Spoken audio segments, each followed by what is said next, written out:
We're in Korea. And The south one. For the past 15 years, my wife and I have been working within Youth with a Mission to train and equip young people, sending them into global missions.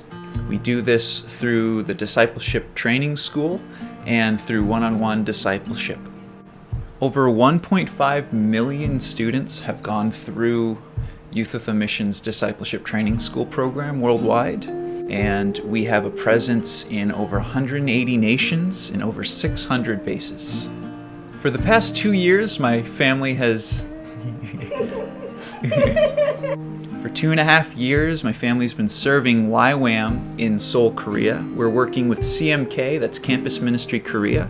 That's our university outreach department. We do worship events, one-on-one evangelism and outreach on college campuses. More recently, we've developed a brand new department, and this is the international department. Our international department exists to serve the growing needs of international students and expats living in and around Seoul, Korea. This past year, I've been able to run 2 ESL courses to train up our local Korean staff to be able to better engage with international students as they come to our gatherings. Our vision is to launch people into international and global missions from Korea, as well as be a bridge to help bring more internationals into Korea to train. Miraculously, Korea's response to COVID lockdowns has been excellent from the beginning, and it's one of the few nations in the world that never had to completely shut down its economy for any amount of time over the past 1.5 years. We had about 150,000 international students training in Seoul, Korea, up until 2019 winter when COVID hit. CMK organizes outreaches, small groups, one-on-one discipleship, and worship gatherings for college students all over Seoul. In addition to our work with YWAM, Bor and I have also been part of a replanting of a church. This is a wonderful international church where everything is bilingual, from the worship to the teaching. Bora has been serving as a translator and a worship leader, and now serves in the KOR leadership team. Also on the leadership team, I've been leading the worship department, as well as organizing a preaching and teaching cohort. This church replant has come with a lot of unique struggles, especially during COVID. Hello, can you guys hear me with no feedback? But actually being able to meet in smaller settings, in homes and in smaller venues, has actually been really wonderful for us to grow closer.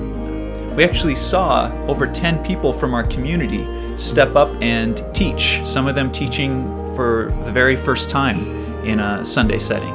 Our work is discipleship, and our vision and goal is to train up more young Korean disciples to impact the nations as well as the peninsula of Korea. We've had some very unique challenges in response to COVID from 2020 now into 2021. But at the same time, we've seen God's amazing faithfulness in this season like no other time in our lives. In a time that has been difficult for a lot of people and a lot of churches and ministries, we recognize this has been a season where, with the replanting of this church and the pioneering of a new department, we see so much fruit coming out of this time of being forced to slow down and being forced to a position of prayer when we don't know the outcome, when we don't know what 2022 is going to look like. We do know that God is faithful, and we do know that His promises are sure. This church plant that we've been a part of, our campus ministry work, and the starting of this new department, it all comes as a result of 150% God working in amazing ways in situations that looked dire but turned out to give God so much glory. And we couldn't do any of it in our own strength. There's no way we could have planned for most of the things that happened over the past 1.5 years, but God has been so faithful for us. He's been so faithful. Okay. You're all conducting people what to say. Yeah. You're not even singing yourself. We're a happy family. We're a happy family. Smile, everybody. Smile. We love and miss everyone so much, and thank you for all of your gifts and your prayer coverage and your encouragement. We couldn't have gotten through these past 3 years without all of it, so you guys are amazing. Thank you. Yes, we really, really hope to see you guys as soon as we're able to fly and travel there. We love you all and miss you all. Thank you so much for all your kindness and faithfulness.